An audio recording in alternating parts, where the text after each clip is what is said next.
Hey sports fans, Coach Nick here, and welcome to B-Ball Breakdown. And this breakdown of Game 3, I want to make it really clear that LeBron James is playing himself into the Hall of Fame right now. He clearly is the best player on the floor, totally outplaying Kevin Durant. It's not just his scoring, which is pretty much on par with what Durant is doing, but it's his rebounding, his physicality, his passing, his defense, everything like that is just completely dominating on the floor. I want to look at the stretch run here because there's a lot of mistakes happening that are subtle and not so subtle by the Thunder. They're kind of melting down here, and part of it is they're not prepared by Scott Brooks. They don't seem to play with purpose, and they don't seem to have a recognition of what the situations are. Twitter was lit up today with a lot of discussions about Russell Westbrook. I do have a whole sequence for him that I'll probably do as a part 2 tomorrow morning, so stay tuned for that, and stay tuned for our post-game chat after Tuesday night's game. Watch LeBron James on defense against Kevin Durant and how much he makes him work. I would not want to be the guard having to try and throw a lob over LeBron. But again, he's physical, pushes him off the space, and when he gets the ball on top, watch Russell Westbrook cut to the basket. I almost never see him do this, and then what it does is it brings Chalmers into the way, who tries to take a charge, but that lets Bosh block that shot. With Harden guarding LeBron, they're going to post up, and they're going to double with Collison, but watch Kevin Durant on the weak side. He's got to stay at home on Bosh. Instead, he goes up high, giving him a layup, but they throw the ball away. Down one, OKC does a little weave across the top, which I would normally really like, but there's no penetration here, and all they can get is a KD contested three-pointer. But I'd take that offense over this any day. Here, you see two guys just standing around for several seconds, and there's not any movement at all. It lets Battier and Wade get in the way of the drive, and ultimately when Durant tries to go to the basket, LeBron can make a beautiful play to knock the ball off of him. And watch how bad Perkins' defense is here. He doesn't step up on the screen, he's standing there, and then lets Wade turn the corner with a full head of steam, and then fouls him. If you're going to foul him, really foul him. OKC's been down screening with either Battier or Wade's man a lot, so when they switch onto KD, it's not so much of a problem. But here, they finally screen down with Chalmers' man, who doesn't want any part of KD, but Harden screws the pooch. Back in the game for crunch time after his third quarter benching, Russell Westbrook almost throws the ball away trying to ISO against the Heat's best one-on-one defender.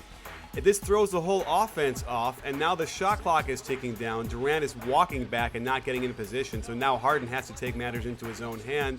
But the spacing is awful. There's LeBron with the help on the steal. They come right back down and get an and one with LeBron.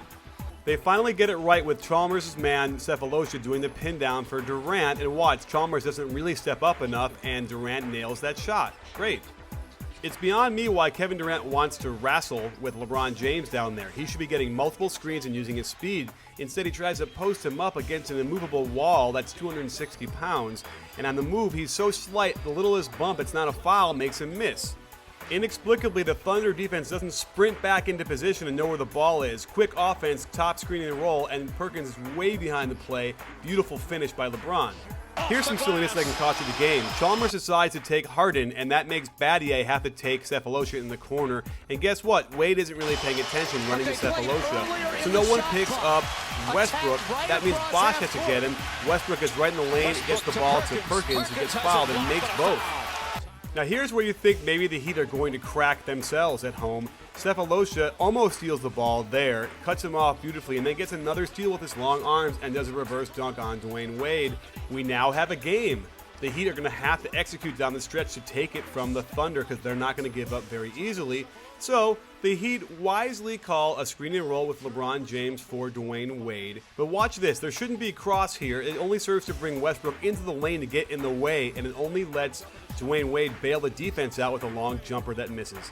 Again in defense, they screw this up, and they pick up Chalmers on Perkins and Battier on Westbrook, and he pulls up easy for a jump shot. This is how you let a road team steal the game. This time, though, they set the screen with Bosh wisely, who rolls to the hoop, and you'll see LeBron James freeze the defense with a look back to the top before lobbing it into him.